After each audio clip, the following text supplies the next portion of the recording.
I'll send you all of these court rulings. In fact, I plan on making some cards for street preachers. I have a little laminator machine so I can print off cards to give out to street preachers so they can have these legal court cases and rulings on them. When you're out witnessing and preaching and an officer arrives and approaches you, ask him exactly what is the problem. You need to find out what the problem is if you're going to be able to address it. And sometimes an officer will say, well, we got some complaints. People don't like what you're doing, and therefore this is disorderly conduct, or this is disturbing the peace. And in those cases, I always tell them what the law says, that the Supreme Court has ruled that hecklers do not have veto power. Now, just because someone doesn't like my speech, that doesn't mean they can take away my right to speak it. In fact, the Constitution was given so that offensive speech or unwanted speech would be protected. If only wanted speech or popular speech was protected, there would be no reason to have a First Amendment at all. The reason the First Amendment was given was because some people want to take away your right to speak it, and therefore you need the law on your side to defend you in what you are doing. And so state exactly what the law says as you're trying to figure out what the problem is or why they arrived and what reason they would try and shut you down for. Also, try and negotiate. Sometimes the problem is not the content. Sometimes the problem is simply, the volume. Sometimes you're on a campus, they say you're disturbing the classroom, or if there's a city ordinance that forbids amplifiers. If you can find out what the problem is, you can try and negotiate.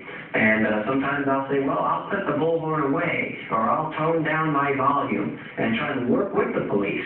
If we can work with them instead of trying to work against them, maybe we can both be happy. If you put the bullhorn away, then he feels like he resolved the problem and will leave the situation satisfied, and you continue to preach. And so it's a win-win situation. So sometimes it might be a location. Maybe you're preaching in a spot that blocks the flow of traffic.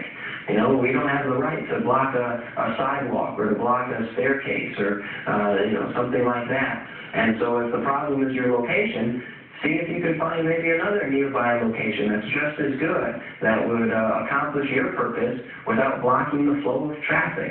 So find out what the problem is and then negotiate. If it's volume, if it's location, that's something that we can work with. That's something that we can compromise in so that there's a win-win between the preacher and the officer.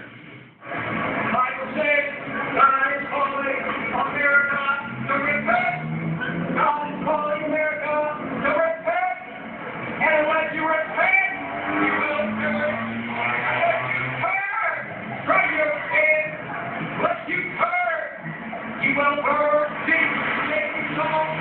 Jesus can transform your life. The Bible says, whosoever shall call on the name of the Lord shall be saved. Into your heart. Into your heart. Next right. Your heart is not right. God. He said I can't yell. I'm just wondering what decimal level do I need to be under?